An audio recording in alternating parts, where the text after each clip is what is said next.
விருதுநகர் அருகே பட்டாசு ஆலை விபத்தில் உயிரிழந்தோர் குடும்பத்திற்கு ஆளுநர் RN ரவி இரங்கல் தெரிவித்துள்ளார்.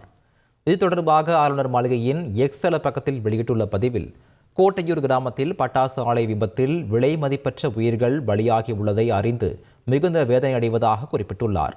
துயரத்தில் வாடும் அவர்களின் குடும்பத்தினருக்கு ஆழ்ந்த இரங்கலை தெரிவித்துள்ள ஆளுநர், காயமடைந்தவர்கள் விரைவில் குணமடைய வேண்டிக் கொள்வதாக கூறியுள்ளார். இதனிடையே பட்டாசு ஆலை வெடி விபத்து சம்பவம் தொடர்பாக ஏற்கனவே 4 பேர் மீது வழக்கு பதிவு செய்யப்பட்ட நிலையில் மேலும் 3 பேர் மீது வழக்கு பதிவு செய்யப்பட்டுள்ளது. சதீஷ்குமார், நிரஞ்சனா தேவி, கணேசன் ஆகியோர் மீது வழக்கு பதிவு செய்யப்பட்டுள்ள நிலையில் சதீஷ்குமார், கணேசன் ஆகியோரை கைது செய்து விசாரணை நடத்தி வருகின்றனர். விருதுநகர் அருகே பட்டாசு ஆலை விபத்தில் 6 பேர் உயிரிழந்த விவகாரத்தில் ரசாயனம் கலக்கும்போது ஏற்பட்ட உராய்வால் விபத்து ஏற்பட்டதாக மாவட்ட ஆட்சியர் ஜெயசீலன் தெரிவித்துள்ளார். கெமிக்கல்ஸ் மிக்ஸ் பண்ணுறப்ப ஏற்பட்ட ஒரு ஃப்ரிக்ஷனால ஆயிருக்குன்னு தான் ப்ரிலிமினரி இன்ஃபர்மேஷன். பட் ஒரு விரிவான விசாரணைக்கு உத்தரவிட்டிருக்கோம். விரிவான விசாரணைக்கு பிறகுதான் முழு விவரங்கள் தெரிய வரும். எஸ் நம்ம இதில் அந்த ஓனர் அண்ட் இருக்க ஃபோர்மேன் மேலே வே புக் கேஸ். எஸ், அது விசாரணையில் தான் தெரிய வரும். அது இப்போ யார் பேரில் லைசன்ஸ் கொடுத்துருக்கோமோ அவங்க நடத்துனாங்களா இல்லை வேற யாரும் கொடுத்தாங்களான்னு நமக்கு விசாரணையில் தெரிய வரும். விசாரணை அடிப்படையில் நடவடிக்கை எடுப்போம். வழக்கு பதிவு பண்ணிட்டோம். இப்போ இந்த குடும்பத்தினர் சொல்லும்போது நாங்கள் ஒரு வாரம் தான் வந்திருக்கு. பயிற்சி இல்லாத அந்த வேலையில் கொடுத்ததுனால நம்ம எல்லாத்துக்கும் பயிற்சி கொடுத்து தான் நம்ம அவங்க வேலையில் எடுக்கணும். குறிப்பாக அங்கே இருக்கக்கூடிய ஃபோர்மேன், மேனேஜர்ஸ் எல்லாத்துக்குமே பயிற்சி கட்டாயம். பயிற்சி இல்லாமல் அவங்க ஃபேக்டரியில் ரன் பண்ணக்கூடாது.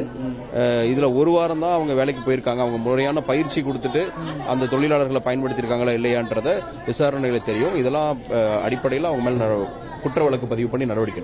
விருதுநகர் பட்டாசாலை வெடி விபத்து குறித்து அங்கு வேலை பார்த்த தொழிலாளர்களும் உயிரிழந்தோரின் உறவினர்களும் தெரிவித்த கருத்துக்களை பார்க்கலாம். சத்தம் கேட்டதுக்கப்புறம் வெளில வந்து பார்த்தோம். ஒரு தீயாரிச்சு எல்லாரும் தள்ளி போயிட்டோம். போனதுக்கப்புறமேலு புகை அடங்கினதுக்கப்புறம் எல்லோரும் வந்து பார்த்தோம். அதுக்கப்புறம் அழுகிற சத்தம் கேட்டதுக்கப்புறம் தான் பக்கத்தில் வந்தோம். வந்து பார்த்ததுக்கப்புறமேலு உள்ள ஆளு கிடக்குறாங்க, இறந்ததாக சொன்னாங்க. ஆளு கிடக்குறாங்கன்னு சொன்னாங்க. அதுக்கப்புறமேலு ஜேசிபி, தீயணைப்புத்துறை எல்லோரும் வந்து எடுத்தாங்க. ஒரு 6 பேர் கிட்டக்க எடுத்துருக்குறாங்க. நீங்கள் எவ்வளோ நாளாக இங்கே வேலை பார்க்குறீங்களா?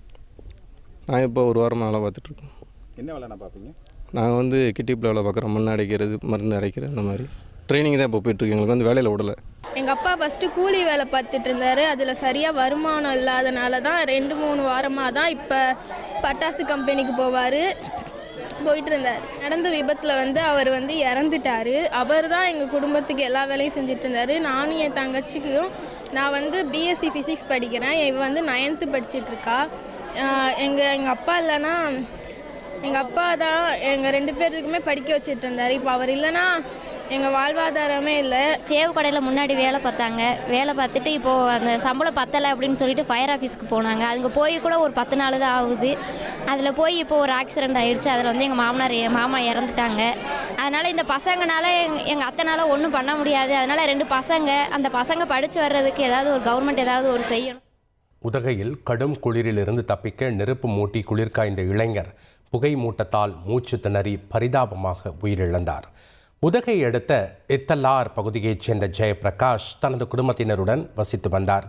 கடும் குளிர் காரணமாக வீட்டில் அடுப்பில் நெருப்பு மூட்டி குளிர் காய்ந்த நிலையில் அவரது வீட்டிலிருந்து புகை வந்ததை கண்டு அக்கம் பக்கத்தினர் சென்று பார்த்துள்ளனர். அப்போது ஜெயபிரகாஷ் உட்பட 5 பேர் மயங்கிய நிலையில் இருந்துள்ளனர். இதனையடுத்து 5 பேரையும் மீட்டு மருத்துவமனையில் அனுமதித்த நிலையில் ஜெயபிரகாஷ் ஏற்கனவே உயிரிழந்ததாக தெரிவித்தனர். மேலும் 4 பேர் சிகிச்சைக்கு பின் நலமடைந்த சூழலில் மூச்சு திணறி இளைஞர் உயிரிழந்தாரா அல்லது வேறு ஏதேனும் காரணமா என போலீசார் விசாரித்து வருகின்றனர். செய்திகளை உடனுக்குடன் தெரிந்து கொள்ள உடனே சப்ஸ்கிரைப் பண்ணுங்க.